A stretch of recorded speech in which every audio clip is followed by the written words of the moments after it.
Good morning.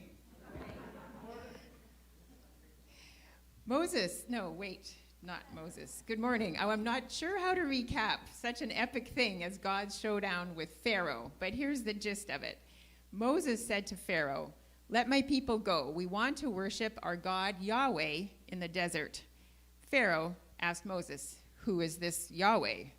Pharaoh was used to being thought of as the supervisor over all the other Egyptian gods. He hadn't heard of Yahweh.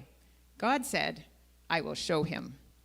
And in an epic showdown with 10 plagues, one by one, God showed himself to be above and victorious over all the Egyptian gods. Each plague related directly to one or more of Egypt's 1,500 gods, which they took great pride in. Lastly, God showed himself to be above Pharaoh himself, Pharaoh who is known as the superintendent above all their gods. God had said to the Israelites through Moses, "I am Yahweh, your God.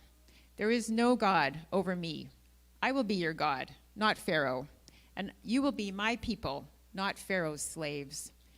In this great showdown, he demonstrated that this was true, and in doing so, God built the Israelites' faith in him.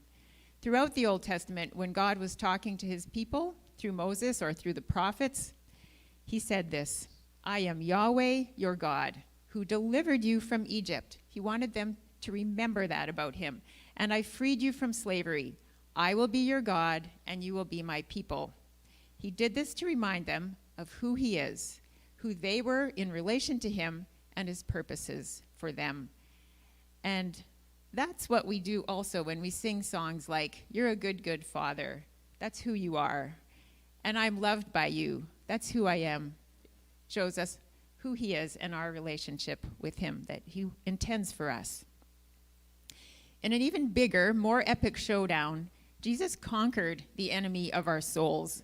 Colossians 2:15 says this, "And having disarmed the powers and the authorities, he made a public spectacle of them, triumphing over them by the cross." Yet, Satan still tries to keep us in bondage to him as his slaves. He continually works to accuse, criticize, and condemn us, to get our eyes off of Jesus and keep us discouraged. We can feel weighed down by a sense of shame or inadequacy, and we can feel as if we don't matter as much as other people do. We aren't doing enough in God's kingdom, aren't as important as others are, and we can feel also discouraged by trials that we're experiencing. And we wonder if their presence in our lives means that we're a failure, or maybe that God has abandoned us. In these times, we need to fix our eyes on Jesus. He's the one who began our faith, and he will complete it and bring it to maturity. When David was once again fleeing Saul and hiding out in the desert, he directed his thoughts this way, "O God, you are my God. Earnestly I seek you. My soul thirsts for you in a dry and weary land where there's no water. But I have seen you in the sanctuary and beheld your glory. Because you are my help, I sing in the shadow of your wings. My soul clings to you." So we can see how he's just reminding himself of what he knows about God, and he's leaning into God. And we need to find ways to lean into Jesus when we are experiencing a battle.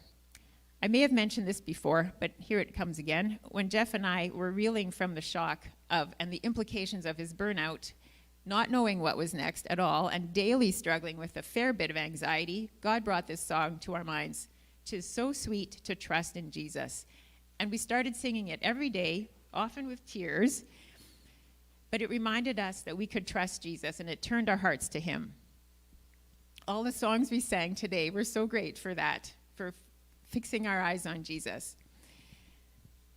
So in Romans 8, Paul reminds us that nothing can separate us from God's love. And even if our trials are our own doing, Jesus wants to meet us there, assure us of his love for us, and walk with us and teach us his ways.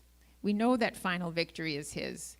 He is our God, we are his people, and he wants to restore shalom in our hearts.